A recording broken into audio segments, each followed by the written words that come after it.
Welcome to In the Kitchen with ASHLEE Marie. Today I'm sharing these adorable Olaf pears with you guys. Let's start with our pears. You can get any kind of pear that you want. I go with brown pears just because I tend to find that they have the right shape that I'm looking for. We want them nice and fat at the bottom and then narrower at the top, just like Olaf's head is. And I also want to make sure they can stand on their own. So I test them in the grocery store before I buy them. Now we're ready to dip our pears. Now, if you haven't had a pear dipped in caramel before, you're in for a treat. These are amazing. They taste so much better than carameled apples. I have this big block of pears caramel. There's a link down below. I like it because it melts really well and it gives a nice coating. So I'm just gonna cut this block in half. Ooh, you gotta have some muscle to do this. Now it's soft enough that even my fingers are already leaving an indent, so this is gonna melt really nicely. Now our caramel is nice and melted, and we're ready to dip our pears. Now, because like I said, be wary of the stem. You don't want to pull on it and break it off. I'm actually just gonna go part of the way up, but I'm mostly gonna hold on to that thin part of our pear. Oh, it's kind of hard to pull out. Now, what we want to do is let that drip as much as possible because that's going to keep dripping down and create kind of a puddle of caramel over here. So I'd rather let as much get off now as we can. And then I scrape the bottom really good and clean. All right. Now, one of the tricks you can do with carameled apples or carameled pears is hold it upside down for a little bit and try to let that settle a little bit the other direction before you put it over here on your parchment paper. Another thing you can do is put it in the fridge. So you can kind of try whatever tricks work for you. Kind of depends on your time frame as well. All right, so that seems nice and smooth now. So I'm gonna set it over here on my parchment paper and I'm gonna do the next one. Now we're gonna work on the noses.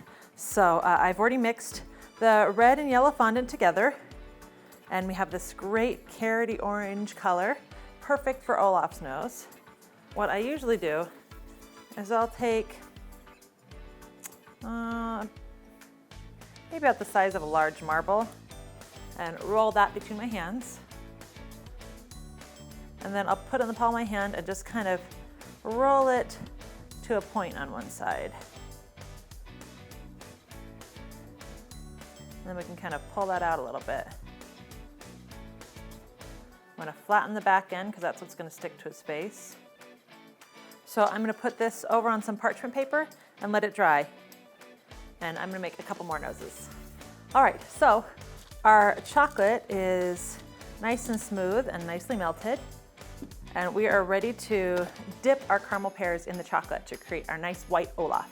So as you can see, the caramel has settled down to the bottom and it's actually gonna keep doing that even underneath the chocolate, but we wanna get rid of as much as we can. So I'm gonna take my awesome Cutco scissors that can cut through pennies. I love these things. And I'm just gonna cut off all the excess. Now I'm ready to dip. So I'm actually gonna tilt my measuring cup just a little bit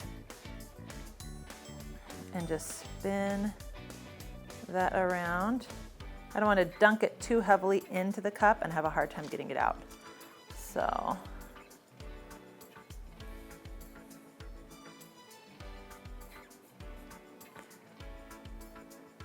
sometimes it can be hard to shake it without getting a really good grip. So I'm gonna put my finger along the bottom, just kind of give me a little bit more sturdiness. All right, I'm gonna scrape that and set that down. All right, now we're gonna move on to the next one. All right, our chocolate on our Olafs is set and we're ready to add the noses. So I still have this white chocolate that's nice and melted, and I'm gonna take my noses that have started to dry and just dab them in this white chocolate and grab one of these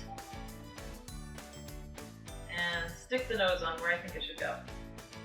I'm gonna hold it here for a minute because we wanna let that chocolate set just a little bit, because if we just let go too quickly, our nose could start dripping down our face and, you know, we don't want that. if you watch the movie and you see Olaf, he actually has that sunken gray around his eyes.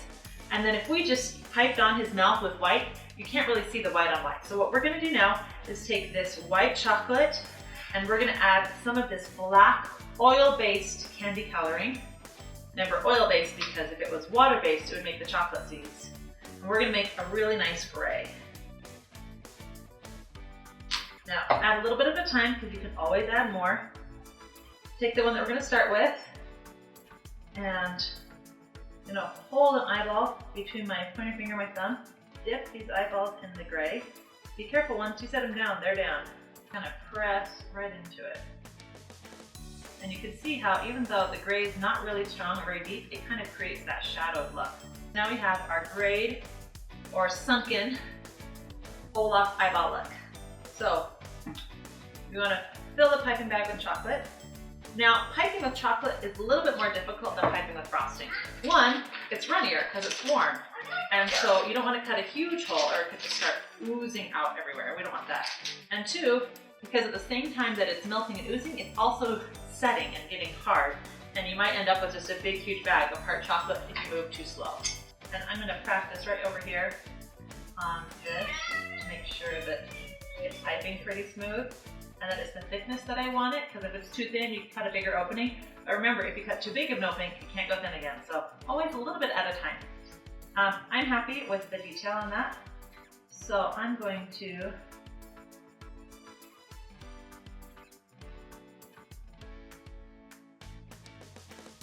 pipe in. And I'm going to add this big tube.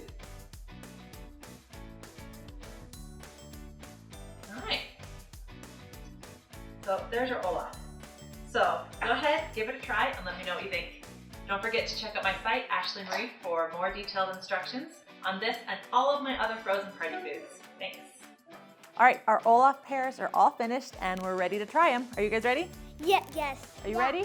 I hope you enjoy making them as much as we do and enjoy eating them even more. All right, bye. You say bye? Bye. You say bye?